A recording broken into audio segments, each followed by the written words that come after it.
6 jours avant la Pâque, Jésus vint à Béthanie, où était Lazare, qu'il avait ressuscité des morts. On lui fit là un souper, et Marthe servait. Elle n'a évidemment pas conclu de l'observation que le Seigneur lui a faite, naguère, que le service est une erreur. Elle continue à servir. Lazare était un de ceux qui se trouvaient à table avec lui.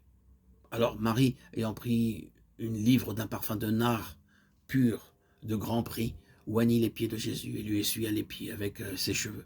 La maison fut remplie de l'odeur du parfum. Jean 12. C'est une fête que nous avons ici. Et cette fête comporte plusieurs éléments. L'un de ces éléments est représenté par Marie et son acte, qui parle d'adoration.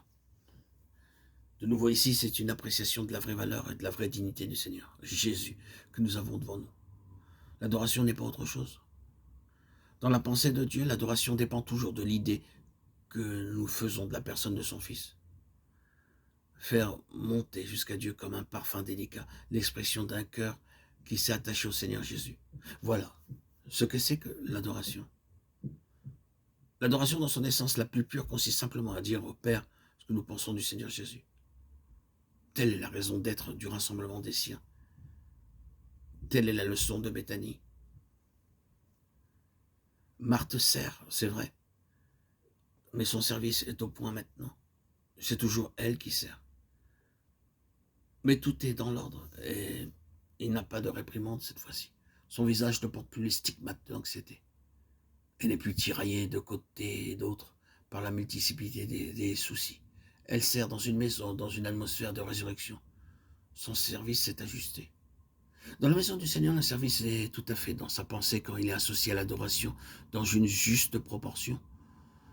Entre ces deux sœurs, on sent maintenant qu'une adaptation s'est opérée. Auparavant, elles tiraient chacun de l'autre côté, faute d'ordre et d'équilibre dans leurs devoirs respectifs. Maintenant, l'harmonie s'est faite. Voyez, si elles ne s'entendent pas à merveille, c'est un service nouveau, sur une base nouvelle.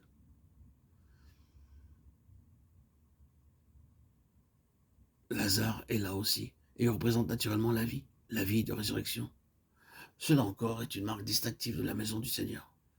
Adoration, service, mise au point, vie de résurrection. Malheureusement, quand les choses en sont là, il y a toujours une ombre qui rôde dans le voisinage. Pourquoi n'a-t-on pas vendu ce parfum 300 deniers pour les donner aux pauvres? Quand l'assemblée finit par se constituer exactement selon la pensée du Seigneur, vous découvrez toujours que le diable est aux aguets, beaucoup plus près que vous ne l'imaginiez. Cela peut du reste fort bien être un compliment pour l'assemblée, car le diable ne portera certainement jamais un regard jaloux que sur quelque chose qui satisfait le cœur de Dieu. Il en est toujours ainsi. Pour peu que vous ayez seulement le commencement de quelque chose qui doit être une satisfaction pour le Seigneur, vous apercevez avant longtemps qu'un élément sinistre fait sa ronde dans le voisinage pour tâcher de détruire ce culte et de détourner cet élan d'adoration. Qu'à cela ne tienne, c'est même une caractéristique de ce rassemblement-là. Jaloux de ce que le Seigneur peut obtenir, le diable ne le quitte pas des yeux et s'efforce d'en détourner le cours à son profit. C'est bien clair.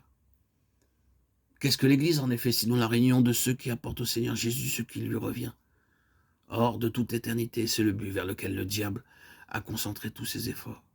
Enlever au Seigneur Jésus ce qui lui revient. Il le fera dans l'assemblée s'il le peut, car l'assemblée est justement le canal par lequel le Seigneur Jésus obtient ce qui lui est précieux par-dessus tout. Enfin, notre dernière mention de Béthanie nous amène à Luc 24, 50 à 52. Puis il les emmena jusqu'à vers Béthanie et, élevant les mains, il les bénit.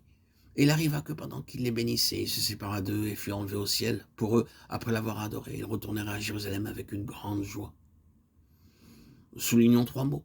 Il les emmena, il les bénit, il fut enlevé. Sortir avec le Seigneur, s'en aller avec lui hors du camp sous sa bénédiction et être uni à lui par un lien qui supprime la distance entre la terre et le ciel. Pour employer le langage de Paul, Dieu nous a fait asseoir avec lui dans les lieux célestes. Voilà Béthanie. Voilà l'Église. Voilà ce que le Seigneur aimerait voir dans la vie des siens aujourd'hui. Revoyez encore une fois tout ce que Béthanie représente. Réécoutez ces audios consacrés entièrement sur Béthanie. Prenez du temps pour réfléchir à ces choses. Et faites en sorte que le Seigneur puisse avoir en vous ces caractéristiques qui sont l'expression vraie de sa pensée. Mais ce que nous faisons à titre individuel et cherchons aussi à le faire dans notre vie spirituelle collective. Que les assemblées qui nous touchent de près deviennent elles aussi de véritables Béthanie, des miniatures, de village en village, de la grande cité de Dieu, la Jérusalem céleste.